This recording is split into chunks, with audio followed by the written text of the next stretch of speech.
आज उसी Indian chamber of commerce के 95th एनुअल सेशन पे हम सब एकाग्रित हैं। जिस आत्मनिर्भर भारत के सपने के लिए हमारे पूर्वजों ने कई बलिदान दिए और जिसकी दिशा हमारे आदरणीय प्रधानमंत्री खुद दिखा रहे हैं, वो भारत का निर्माण करना अब संभव है। Like generations of Indians before us, we have all seen a dream for our beloved nation. The time has come for us to turn that dream into a reality. We have the leadership, the resources, and most importantly, the resolve to make it happen. We, the citizens of East and Northeast India, have been the torchbearers of defining movements, growth, and development both in pre and post independence India. Over the last few years, the Eastern India has taken tremendous strides in infrastructure and economic development. The upswing, which is temporarily paused due to COVID-19 pandemic and relief efforts of the Amphan super cyclone, has not lost its momentum. We will soon get back to being the engine of economic development that drives us towards realizing our dream of an Atmanirbhar Bharat. On behalf of Indian Chamber of Commerce, I would like to thank our government for their unparalleled support and guidance. हम सभी इस नव भारत के निर्माण में आपके साथ हैं और आपके मार्गदर्शन के लिए कृतज्ञ हैं। मैं एक बार फिर हमारे आदरणीय प्रधानमंत्री जी श्री नरेंद्र मोदी जी का स्वागत और अभिनंदन करता हूं। Sir, may I now request you to kindly share your thoughts and vision with us. Thank you. নমস্কার। আশা করি আপনারা সবাই ভালো আছেন না? 95 वर्ष से निरंतर देश की सेवा करना किसी भी संस्था या संगठन के लिए अपने आप में बहुत बड़ी बात होती है। आईसीसी ने पूर्वी भारत और नॉर्थ ईस्ट के डेवलपमेंट में जो कंट्रीब्यूशन दिया है, विशेषकर वहां की मैन्युफैक्चरिंग यूनिट्स को, वह भी हिस्टोरिकल है। आईसीसी के लिए अपना योगदान देने वाले आप सभी को इन 95 वर्ष में जिन जिन महानुभावों ने योगदान दिया है, उस प्रत्येक महानुभाव का मैं अभिनंदन करता हूं। साथियों, आईसीसी ने 1925 में अपने गठन के बाद से आजादी की लड़ाई को देखा है, उस लड़ाई को जिया है। सरकारों से मुसीबतें भी झेली है, भीषण अकाल और अन्न संकटों को देखा है, विभाजन को देखा है। विभाजन की उस पीड़ा को आपने सहा है और भारत की ग्रोथ ट्रेजेक्टरी का भी आप हिस्सा रहे हैं। अब इस बार की एजीएम एक ऐसे समय में हो रही है जब हमारा देश मल्टीपल चैलेंजेस को चैलेंज कर रहा है। कोरोना वायरस से पूरी दुनिया लड़ रही है, भारत भी लड़ रहा है, लेकिन अन्य तरह के संकट भी निरंतर खड़े हो रहे हैं। कहीं फ्लड की चुनौती, कहीं लॉकस्ट, जो बंगाल में जिसको पोंगोपा कहते हैं, पोंगोपा का कहर, कहीं ओलावृष्टि, कहीं असम में ऑयल फील्ड में आग, कहीं लगातार छोटे छोटे अर्थक्वेक की खबरें। ये भी कम ही होता है कि पूर्वी और पश्चिम क्षेत्र में एक के बाद एक 2 साइक्लोन्स चुनौती बनकर के आए। ऐसे तमाम फ्रंट्स पर हम सभी एक साथ मिलकर के लड़ रहे हैं। कभी कभी समय भी हमें परखता है, समय भी हमारी कसौटी करता है, परीक्षा लेता है। कई बार अनेक कठिनाइयां, अनेक कसौटियां एक साथ आ जाती है, लेकिन हमने ये भी अनुभव किया है कि इस तरह की कसौटी में हमारा कर्तृत्व, हमारा कृतित्व उज्जवल भविष्य की गारंटी भी लेकर के आता है। किसी कसौटी से हम कैसे निपट रहे हैं, मुश्किलों से कितनी मजबूती से लड़ रहे हैं, ये आने वाले अवसरों को भी तय करता है। साथियों, हमारे यहां कहा जाता है, मन के हारे हार, मन के हारे हार, मन के जीते जीत। यानी हमारी संकल्प शक्ति, हमारी इच्छा शक्ति ही हमारा आगे का मार्ग तय करती है। जो पहले ही हार मान लेता है, उसके सामने नए अवसर दूर दूर तक नजर नहीं आते हैं। लेकिन जो जीत के लिए निरंतर प्रयास करता है, एक दूसरे का साथ देते हुए आगे बढ़ता है, उसके सामने नए अवसर भी उतने ही ज्यादा आते हैं और अवसर भी सामने चले आते हैं। साथियों, ये हमारी एकजुटता, ये एक साथ मिलकर बड़ी से बड़ी आपदा का सामना करना, ये हमारी संकल्प शक्ति, ये हमारी इच्छा शक्ति, हमारी बहुत बड़ी स्ट्रेंथ है। एक राष्ट्र के रूप में हमारी बहुत बड़ी ताकत है। मुसीबत की दवाई, मुसीबत की एक ही दवाई है, मुसीबत की दवाई मजबूती है। मुश्किल समय ने हर बार भारत के डिटर्मिनेशन को अधिक स्ट्रेंथन किया है। एक नेशन के रूप में देशवासियों के रिजॉल्व को ऊर्जा दी है, संकल्प को शक्ति दी है। यही भावनाएं आज आईसीसी के आपके मेंबर के चेहरे पर भी और देशवासियों के चेहरे पर भी मैं देख सकता हूं, मैं पढ़ सकता हूं। करोड़ों देशवासियों के प्रयासों में मैं एक नई आशा देख सकता हूं, नया विश्वास देख सकता हूं। कोरोना का संकट पूरी दुनिया में बना हुआ है, पूरी दुनिया इससे लड़ रही है। कोरोना वॉरियर्स के साथ हमारा देश इस लड़ाई में जरा भी पीछे नहीं है। लेकिन इन सब के बीच हर देशवासी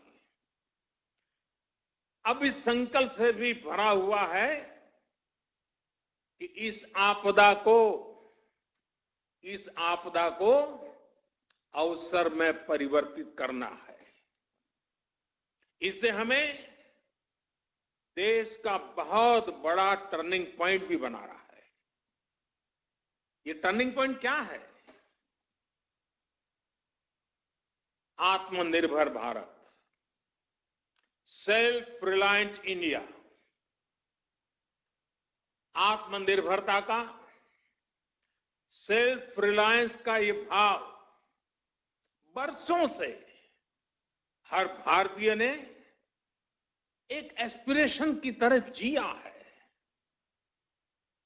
लेकिन फिर भी एक बड़ा काश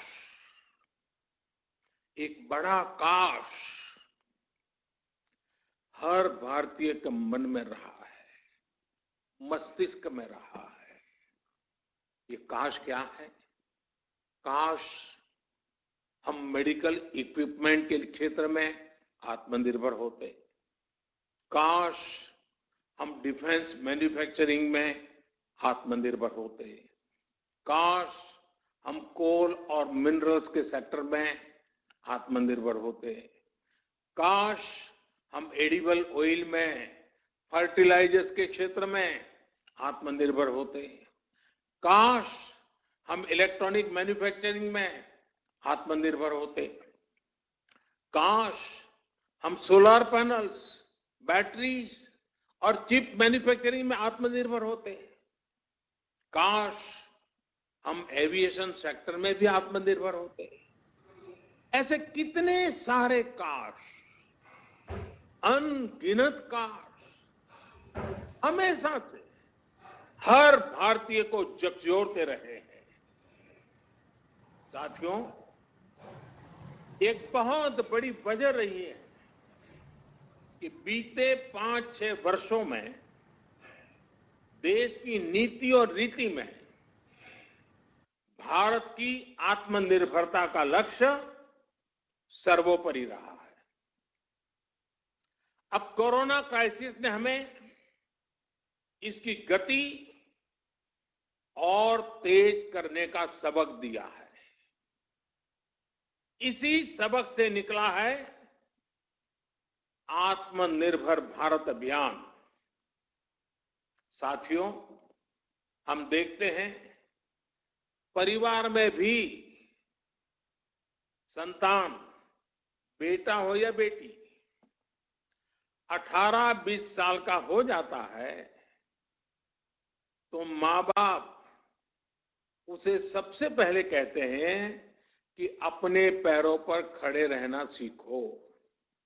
हर परिवार में सुना होगा, आप जो मुझे सुन रहे सबने सुना होगा कि 18-20 साल की उम्र में उनके मां बाप ने उनको कहा होगा कि बेटे, बेटी, अब अपने पैरों पर खड़े रहना सीखो।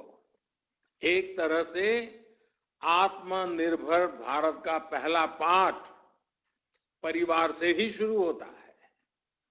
भारत को भी अपने पैरों पर ही खड़े होना होगा। साथियों, आत्मनिर्भर भारत अभियान का सीधा सा मतलब है कि भारत दूसरे देशों पर अपनी निर्भरता कम से कम करे। हर वो चीज जिसे इंपोर्ट करने के लिए देश मजबूर है, वो भारत में ही कैसे बने। भविष्य में उन्हीं प्रोडक्ट्स का भारत एक्सपोर्टर कैसे बने, इस दिशा में हमें और तेजी से काम करना है। इसके अलावा हर वो सामान जो भारत का लघु उद्यमी बनाता है, हमारे हैंडीक्राफ्ट वाले जो सामान हमारे सेल्फ हेल्प ग्रुप से जुड़े करोड़ों गरीब बनाते हैं, जो दशकों से हमारे यहां बनता आ रहा है, गलियों मोहल्लों में बिकता रहा है, उसे छोड़कर विदेश से वही सामान मंगाने की प्रवृत्ति, इस पर भी हमने आत्मसंयम बरतना है, हमें नियंत्रण करना है। हम इन छोटे छोटे व्यापार करने वाले लोगों से केवल चीज ही नहीं खरीदते, पैसे ही नहीं देते, उनके परिश्रम को पुरस्कृत करते हैं, मान सम्मान बढ़ाते हैं। कभी सोचना, आप मर्सिडीज गाड़ी लेकर के जा रहे हैं और फुटपाथ पर छोटी चीज बेचने वाले की चीज आपने उतर करके खरीदी, वो पैसे नहीं गिनेगा, वो उसकी छाती फूल जाएगी। देखिए, मर्सिडीज गाड़ी वाला भी फुटपाथ पर मैं भले बैठा हूं, लेकिन उतर करके मेरे से सामान खरीद रखा है, उसकी जिंदगी को एक ताकत मिलती है, उसको सम्मान मिलता है। हमें इस बात का अंदाजा भी नहीं होता कि इससे उनके दिल पर कितना प्रभाव पड़ता है, वो कितना गर्व महसूस करता है। इसलिए अब अपने लोकल के लिए वोकल होने का समय है। हर गांव, हर कस्बे, हर जिले, हर प्रदेश, पूरे देश को आत्मनिर्भर करने का समय है। साथियों, सालों पहले, दशकों पहले स्वामी विवेकानंद जी ने एक पत्र लिखा था। उस पत्र में उन्होंने लिखा था, the simplest method to be work upon at present is to induce Indians to use their own produce and get markets for Indian artware in other countries. Swami Vivekananda ji का बताया ये मार्ग पोस्ट कोविड वर्ल्ड में भारत की प्रेरणा है। अब देश प्रण कर चुका है और देश कदम भी उठा रहा है। आत्मनिर्भर भारत अभियान के तहत जिन बड़े रिफॉर्म्स की घोषणा की गई है, उनको तेजी से जमीन पर उतारा जा रहा है। एमएसएमईज की डेफिनेशन सालों से लटकी हुई बात, उसका दायरा बढ़ाना हो या एमएसएमई के सपोर्ट के लिए हजारों करोड़ के स्पेशल फंड्स की व्यवस्था हो, ये सब आज सच्चाई बन रहे हैं। आईबीसी से जुड़ा फैसला हो, छोटी छोटी गलतियों को डीक्रिमिनलाइज करने का फैसला हो, इन्वेस्टमेंट की फास्ट ट्रैकिंग के लिए प्रोजेक्ट डेवलपमेंट सेल्स का गठन हो, ऐसे अनेक कार्य पहले ही हो चुके हैं। अब तमाम सेक्टर्स, खासकर कोल और माइनिंग के सेक्टर को अधिक कॉम्पिटिटिव बनाने के लिए जो रिफॉर्म्स अनाउंस हुए हैं, उसका भरपूर फायदा उठाने के लिए उद्योग जगत आगे आए। मेरे युवा साथी, आप आगे आए।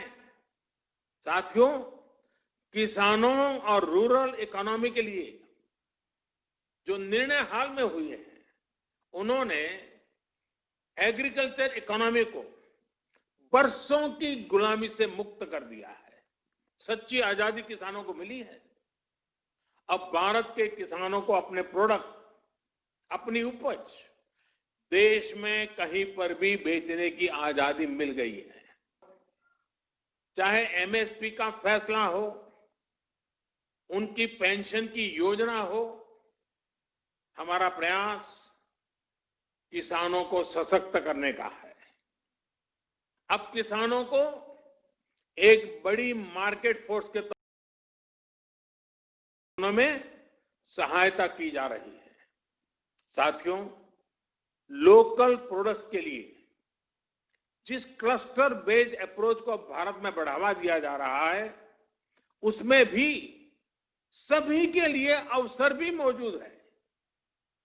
जिन जिलों, जिन ब्लॉक्स में जो पैदा होता है, वहीं आसपास इनसे जुड़े क्लस्टर विकसित किए जाएंगे।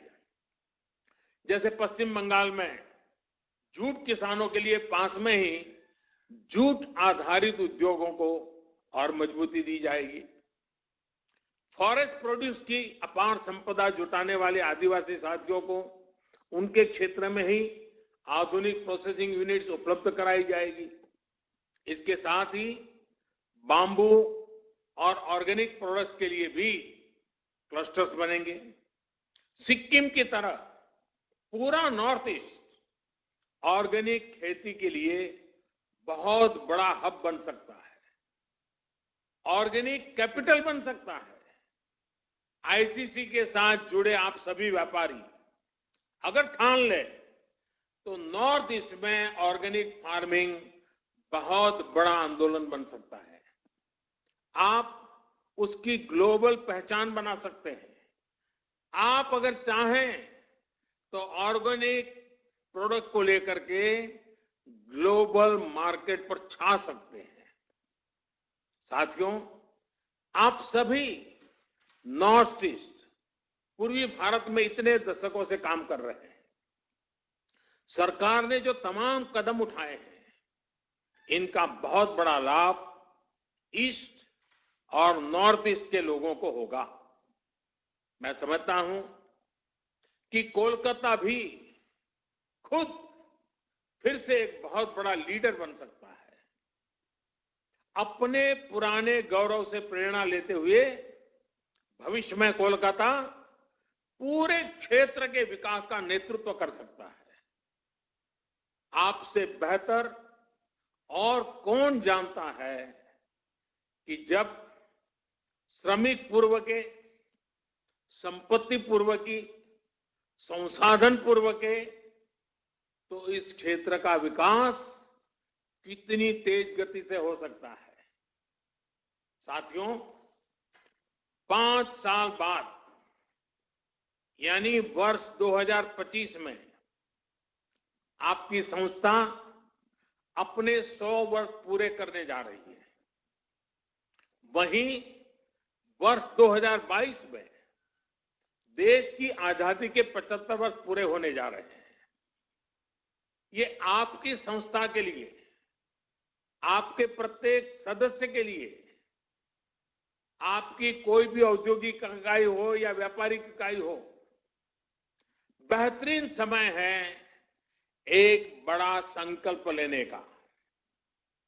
मेरा आपसे आग्रह है कि आत्मनिर्भर भारत अभियान को चरितार्थ करने के लिए आईसीसी भी अपने स्तर पर 50-100 नए लक्ष्य तय करेंगे। ये लक्ष्य संस्था के भी हो, इससे जुड़े हर उद्योग और व्यापारिक इकाई के भी हो और हर व्यक्ति के भी हो। आप जितना अपने लक्ष्य की ओर आगे बढ़ेंगे, उतना ही ये अभियान पूर्वी भारत में, नॉर्थ ईस्ट में आगे बढ़ेगा, जो देश को भी आगे ले जाएगा। साथियों, मैन्युफैक्चरिंग में बंगाल की ऐतिहासिक श्रेष्ठता को हमें पुनर्जीवित करना होगा। हम हमेशा सुनते आए हैं, what Bengal thinks today, India thinks tomorrow. हमें इससे प्रेरणा लेते हुए हम सबको मिलकर के आगे बढ़ना होगा। ये समय इंडियन इकोनॉमी को कमांड एंड कंट्रोल से निकालकर प्लग एंड प्ले की तरफ ले जाना है। ये समय कंजर्वेटिव अप्रोच का नहीं है, बल्कि आगे बढ़कर बोल्ड डिसीजंस का है, बोल्ड इन्वेस्टमेंट्स का है। ये समय भारत में एक globally competitive domestic supply chain तैयार करने का है। इसके लिए उद्योग जगत को अपनी मौजूदा सप्लाई चेन के सभी स्टेक होल्डर्स को संकट से निकालने में मदद भी करनी है और वैल्यू एडिशन में उनकी हैंड होल्डिंग भी करनी है। साथियों, आत्मनिर्भर भारत अभियान में आगे बढ़ते हुए, कोरोना काल से संघर्ष करते हुए, आज आपने इस एजीएम में जो पीपल, प्लेनेट एंड प्रॉफिट का विषय उठाया गया है, वो भी बहुत महत्वपूर्ण है। कुछ लोगों को लगता है कि ये तीनों एक दूसरे के ऑपोजिट है, विरोधाभासी है, लेकिन ऐसा नहीं है। पीपल, प्लेनेट एंड प्रॉफिट एक दूसरे से इंटरलिंक्ड है। ये तीनों एक साथ फ्लरिश कर सकते हैं, को एग्जिस्ट कर सकते हैं। मैं आपको कुछ उदाहरण देकर समझाता हूं। जैसे भारत में हमने एलईडी बल्ब का एक बहुत बड़ा अभियान चलाया। अब ये एलईडी बल्ब अपने आप में एक बड़ा प्रेरक उदाहरण है। 5-6 वर्ष पहले एक एलईडी बल्ब 350 रुपये से भी ज्यादा में मिलता था। आज वही बल्ब 50 रुपये तक में मिल जाता है। आप सोचिए, कीमत कम होने से देश भर में करोड़ों करोड़ों की संख्या में एलईडी बल्ब घर घर पहुंचे हैं, स्ट्रीट लाइट्स में लग रहे हैं। ये क्वांटिटी इतनी बड़ी है कि इससे उत्पादन की लागत कम हुई है और प्रॉफिट भी बढ़ा है। इससे लाभ किसको मिला है? पीपल को, आम देशवासी को, जिसका बिजली का बिल कम हुआ है। एक मोटा मोटा अंदाज में लगा सकता हूं, आज प्रतिवर्ष एवरी ईयर देशवासियों के करीब करीब 19,000 करोड़ रुपए बिजली के बिल में एलईडी की वजह से बच रहे हैं। 19,000 करोड़ रुपए आपके जेब में बचना, ये बचत गरीब को हुई है, ये बचत देश के मध्यम वर्ग को हुई है और लगातार होने वाली है। इसका लाभ प्लेनेट को भी हुआ है। सरकारी एजेंसियों ने जितने एलईडी बल्ब कम कीमत पर बेचे हैं, अकेले उससे ही हर साल करीब करीब 4 करोड़ टन कार्बन डाइऑक्साइड का एमिशन कम हुआ है। यानी प्रॉफिट दोनों को है, दोनों के लिए विन विन सिचुएशन है। उत्पादक भी कमाता है, विक्रेता भी कमाता है और खरीदार भी कमाता है, और प्लेनेट का तो भला हुआ ही हुआ है। अगर आप सरकार की अन्य योजनाओं और फैसलों को भी देखें तो बीते 5-6 वर्षों में पीपल, प्लेनेट एंड प्रॉफिट का ये कंसेप्ट जमीन पर और मजबूत हुआ है। नमस्कार, मु राजश्री। लेटेस्ट न्यूज अपडेट पाई एबे ही ओटीवी रो फेसबुक, ट्विटर, यूट्यूब को लाइक, शेयर, फॉलो और सब्सक्राइब करो। बदलुछि समय, बदलुछि अभ्यास। ओटीवी डिजिटल, से विश्वास।